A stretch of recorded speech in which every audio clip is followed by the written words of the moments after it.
Good evening, everyone. Hope you're all safe and healthy at home. Thank you for having taken the time out to attend this webinar. Thank you to Sage Publications for having organized this seminar and webinar and having invited me over. Thank you very much. So let's get going with the topic. Can you see my PowerPoint there? Let me share my PowerPoint. Yeah, can you see the screen? I think you can see the screen is visible now.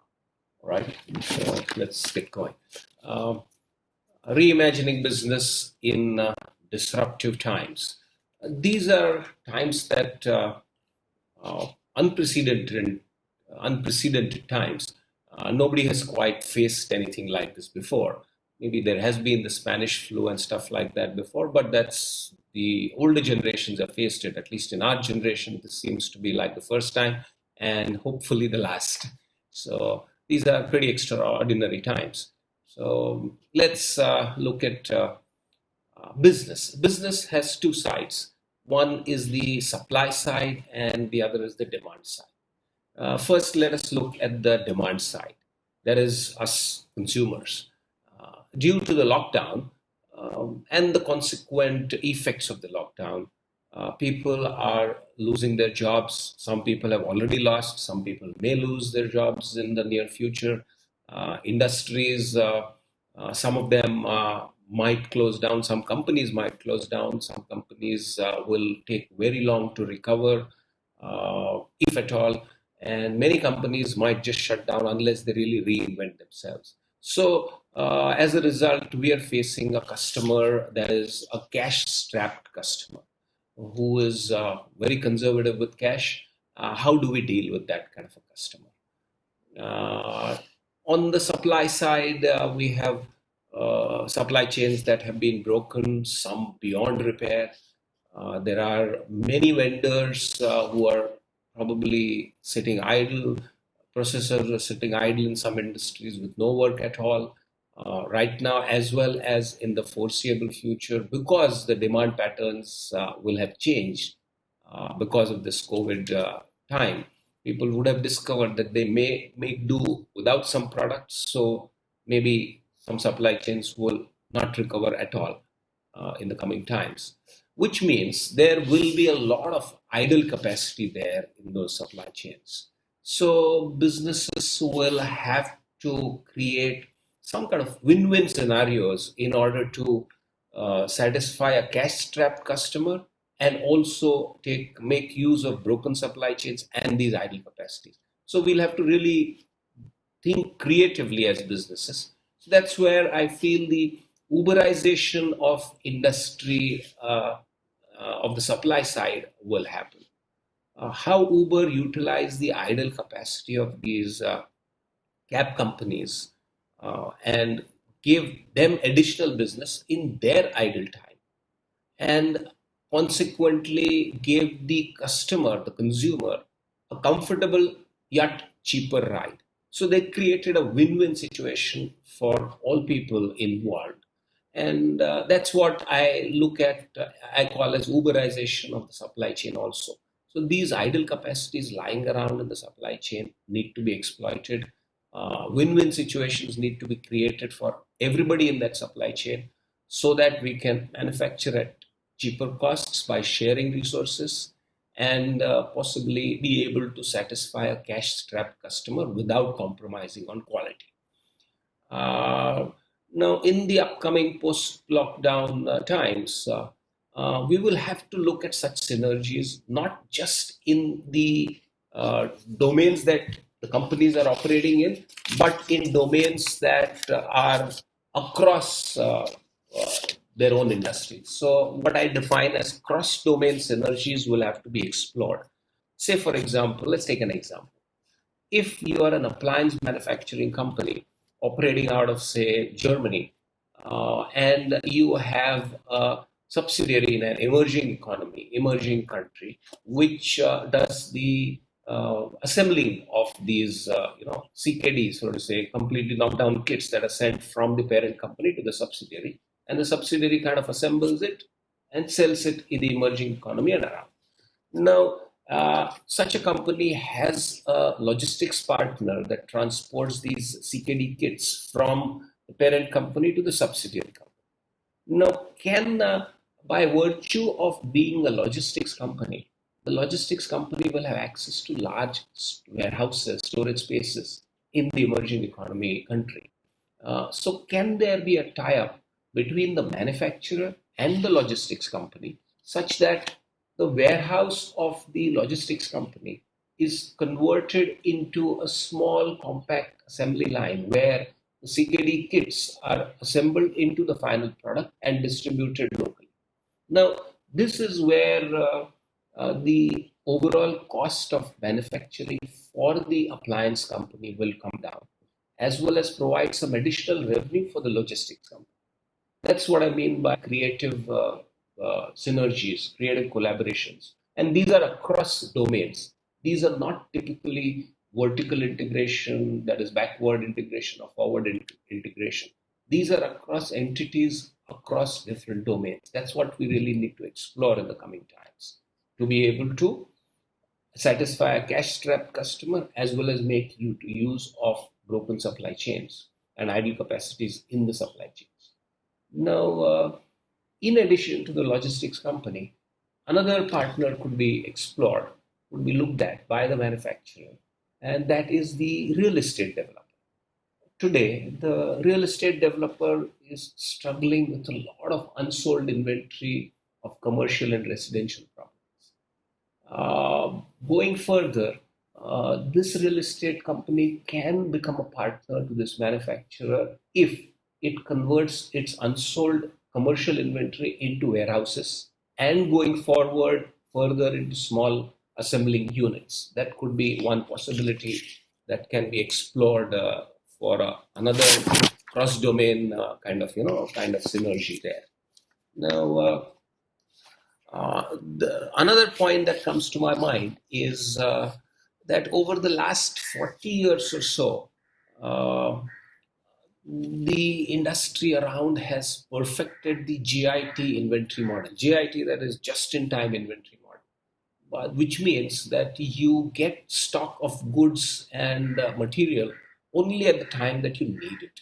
But at times of such lockdowns, what happens is everybody wishes that they had some buffer stock for getting their operations going or keeping on continuing their operations and satisfying the demand that is emerging.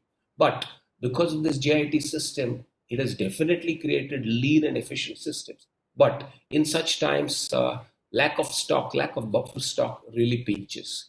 So going forward, I see that a lot of manufacturers are going to manufacture a little extra than what is needed to take care of such eventualities or such events happening. And such events, pandemic events happening. And such pandemics, if you notice from the early 2000s, like SARS and swine flu and MERS and Ebola and Nipah, etc., the frequency of these events, pandemics happening has increased. That is, the time frame between these pandemics has reduced, which means we are probably in for more frequent such events happening, maybe every 2, 3, 4 years. You never know, but that's what a lot of epidemiologists have been talking about. And in order to prepare for that, manufacturers in the world will definitely want to keep some buffer stocks. So we really need to relook at the just-in-time inventory model. So this is the supply side analysis and suggestions. Now let us come to the demand side effects. What I see is when you are tackling a cash-strapped customer, we really need to provide something cheap as well as good quality. Now, that's where the business models that are on screen kind of will come into picture. I see the acceleration in the adoption of shared services model, and the pay as you use model also will proliferate. Already we have seen shared resources models in the services space. In the physical space too, we have seen companies like Forlenco that enable you to rent out furniture rather than buying it either on lease basis or subscription basis or monthly rentals, etc. We have a company like Rent the Runway, which enables you to rent expensive branded clothes rather than buy them. So it is these kinds of models that will proliferate in industries, and companies will have to come up with these kinds of models in other spaces of consumption as well. Another model that I see gaining traction is the pay as you use model in the physical domain. Cloud computing has made this possible in the services domain. I feel the physical products domain too would have to accept this at a much faster rate going forward than they would have otherwise pre-February times. For example, if you're a tire company and as a customer, if you want to change a tire, you have to buy one today, right? And the cost of a tire varies from anything between 3,000 to 50,000 rupees, depending on the car you drive. And it's not a small amount. If you want to change a tire, it's not a small amount. So people either postpone their purchase or don't do it at all for a long time, which is going to happen for this kind of a company as well. If you're a tire manufacturer, you need to look at selling the tire differently. Now, if the tire company offered you, came to you and said, you don't pay me 100% of the tire cost, maybe pay an upfront payment of 20%, and the rest of it you pay as you use. Now, what does pay as you use mean? Today's cars are equipped with so many sensors, it can capture the performance of the car as it goes along, which means today's car is actually a computer which happens to have four wheels. So if there are sensors in the car which can actually track how the car is being driven, on what road the car is being driven, etc., the car company can maybe take a stand by saying that if you are driving on a smooth highway, you might be charged, say, 1 rupee a kilometer. And if you're driving on a rough road, you could be charged 1 rupee 50 paise per kilometer. So now that's pay for what you use, is what I mean. What is the end result? The customer gets that product at a cheaper rate, upfront cost, while the company makes money, makes revenue throughout the lifespan of that product. Now, during this lifespan, because of these sensors, etc., the tire company will be able to capture a lot of information about the wear and tear of the tire, etc., which is great information for its own R&D. It also can capture information about how the person is driving, how the driver is actually driving the car.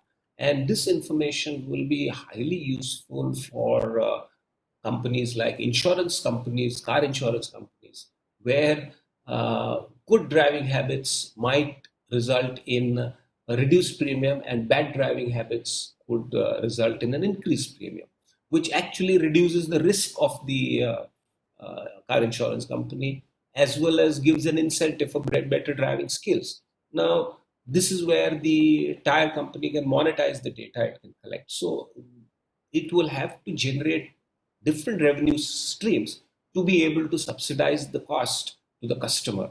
Remember, we are going to deal with cash-strapped customers. So these are the kinds of models that I feel going forward will come in.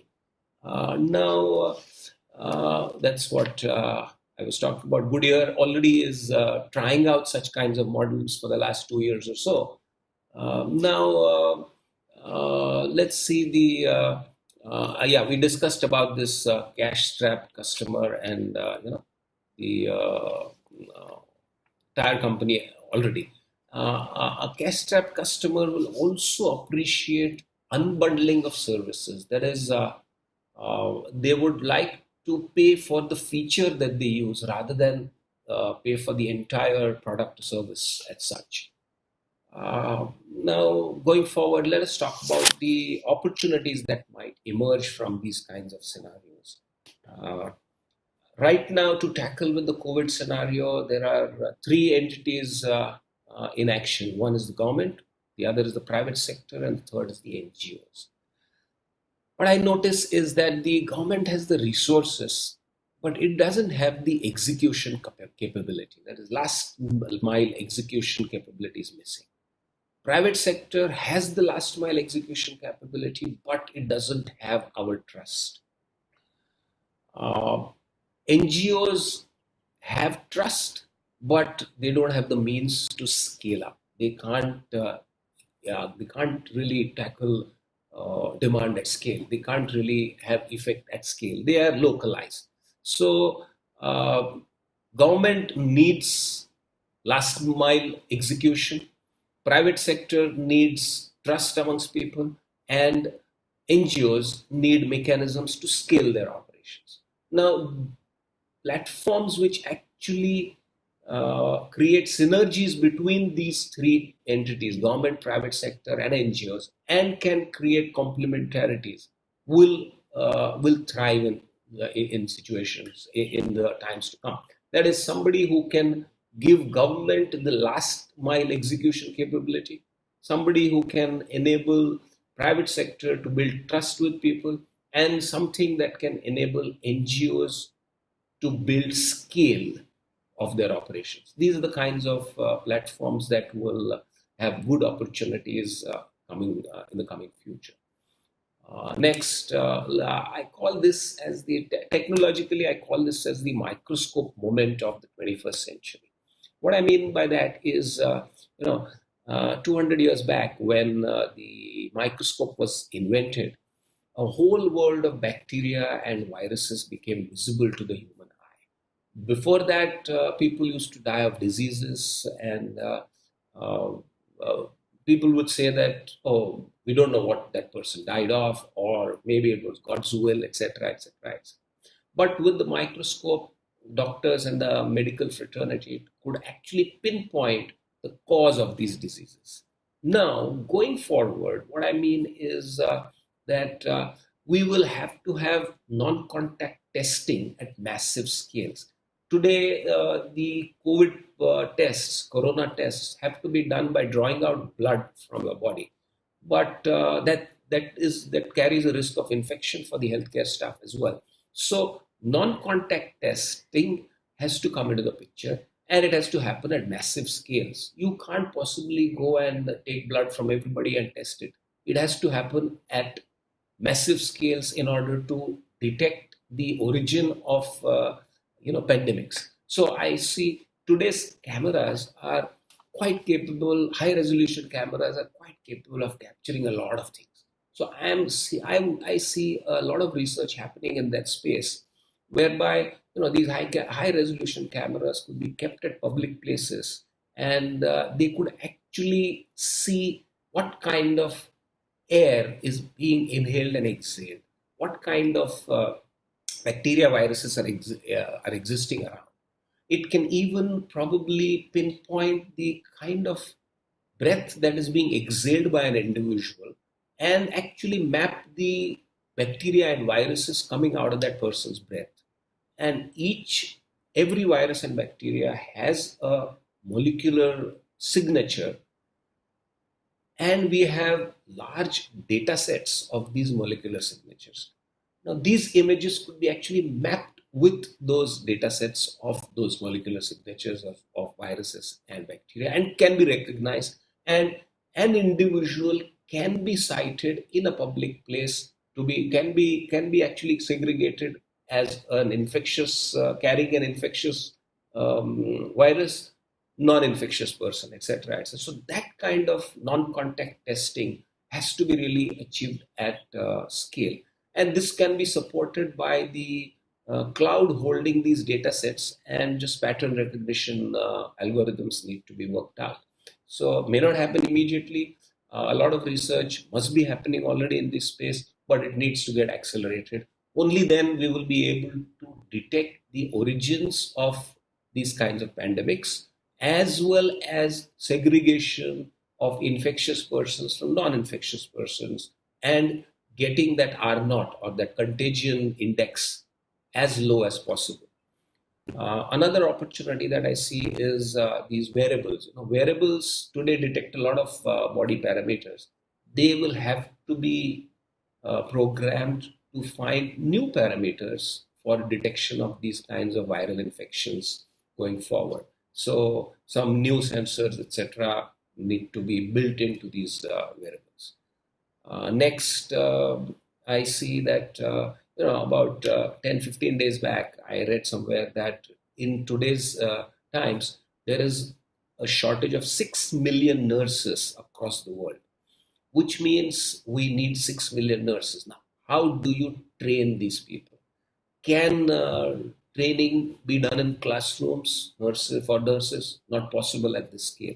Now, that's where virtual training at massive scales needs to come.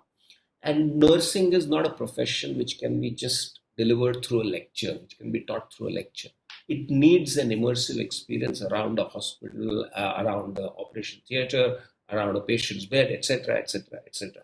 Now that's where I see augmented reality and virtual reality being combined with these virtual training modules to be able to give that nurse, a trainee nurse, an immersive experience and hence a better trained nurse.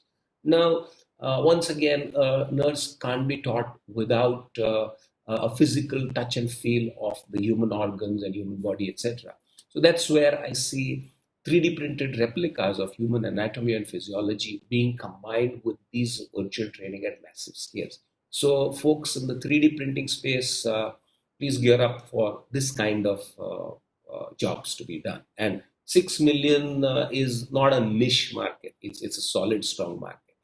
What I see in the edutech company space is that everybody is focusing on schools and universities for education technology, but these are the spaces which are being missed. And actually, it's not a niche because 6 million customers is not really a niche at all.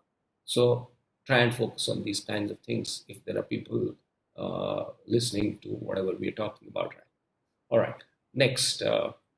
Going forward, now at public places, aren't you, in these times, aren't you wary about touching the lift button, or aren't you wary about touching the ATM buttons, ATM screens, etc.? So all touch-based products at public places, in the next 3 to 4 years, I see becoming non-contact. So they will probably be voice enabled or iris recognition enabled, etc. Anything that is non-contact will be the technology going 3 to 5 years hence, maybe less, 3 to 4 years hence possibly. But what happens during the transition till these non-contact technologies really take root in all these devices? During that, the interfaces at public places are going to remain the way they are today. But now they need to be disinfected. So there are these silver nanotechnology kind of sprays, silver-based nanotechnology, nano sprays, which actually prove as good disinfectants. So I think it will become mandatory for all these, touch surfaces to be sprayed by these, and these are long-lasting ones. These are not like one-time sprays. They last. The effect lasts for weeks together or months together. So I feel companies in that space have a lot of demand because I think there'll be regulations coming in from the government for manufacturers of these interfaces, touch interfaces, that they should be covered with these kind of antibacterial and antiviral coatings. As so, there is business in the new devices space as well as for spraying these existing devices and interfaces. So that's where there's a lot of demand for companies in that space. Next, tourism is kind of completely destroyed by this thing, and I don't see it coming up for at least a year and a half or two. And tourism has two kind of segments. One is the places that we visit, that is the museums and the hills and the adventure sports places, etc. And on the other side, there are these enablers like the airline companies or the travel agents who do the intermediate jobs. The intermediaries are going to collapse. Some have already collapsed. Some may not recover. But interest in seeing these locations, like a museum, the Louvre, etc., will always remain. So I feel these property owners will have to take the resort of virtual reality and augmented reality to give that experience to people sitting in their homes. So people in the VR AR space need to collaborate with these tourist destinations and create some immersive experiences around those places, which could be monetized by the property. Like the museum that you visit, you go there and physically buy a ticket. But could you buy a ticket sitting at home and still have a virtual and immersive tour of that museum? Possible with AR and VR. That's what I see going forward. Well, I think we have run over time. I'll take questions from people. We can take that for 10 minutes on the chat window, or you can unmute yourselves and ask questions, whatever suits you. Somebody is asking about what happens to the publishing industry.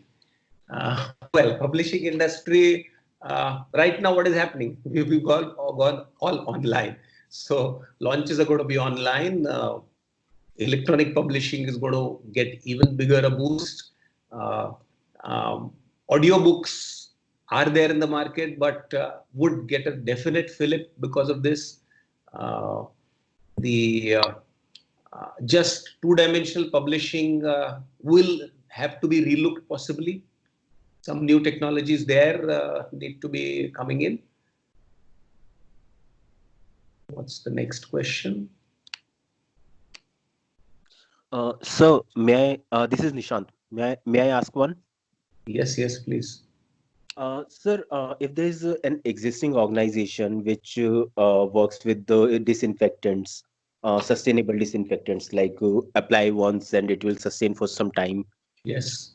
How will it be impacted by this, and how can one work to help it grow better? Yeah, in fact, that's what I mentioned, no, where all these public touch interfaces where people are forced to touch things, all these smart windows, ATMs and lift buttons, etc., etc., etc.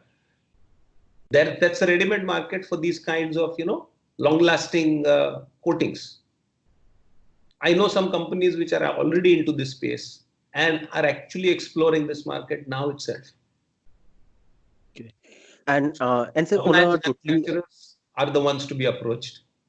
Okay. Government might make it mandatory also to have these coatings. It will come. Don't you see that coming? It will. I think it will come. Existing coatings, it's old. Existing appliances is a business, plus new appliances, another business that you need to be looking at. On a different note, how will one-to-one coaching or consulting parts trainings will go? Because the personal touch will get lost if we continue with online sessions. Yes, see, I think everything evolves, right? Even in the office spaces, people are getting used to work from home. So now I'm asking you a question. If work from home kind of becomes not a norm, but a majority of people start working from home, and companies also will like that because it saves their real estate cost, etc., etc., etc. All right. Now, if I am working from home for a company, I am using my Wi-Fi, I am paying rent for my house.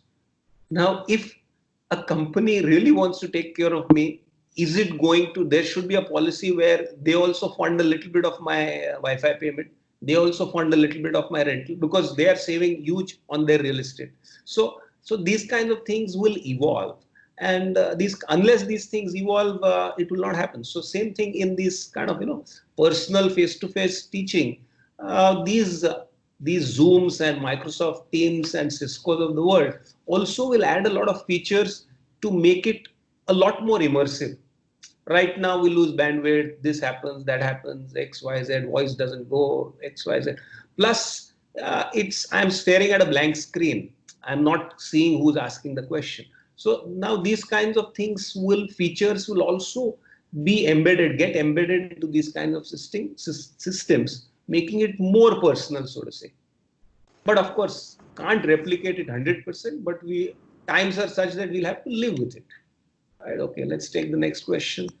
Anup, when it Hello, comes to sir. tourism, there is another category of business, luggage and travel accessories. How do you see that?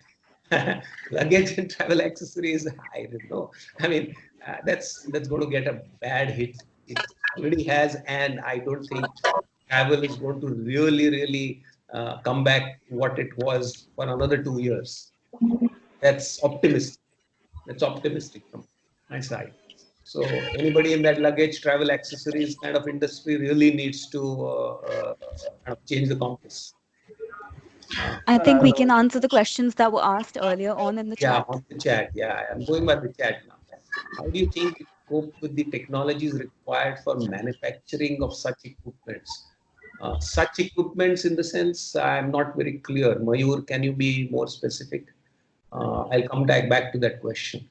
Samarth here, how you see restaurant industry after the pandemic, as no contact is very next to impossible. Well, yes, definitely. FSSAI, etc., and agencies like that will put new norms in place.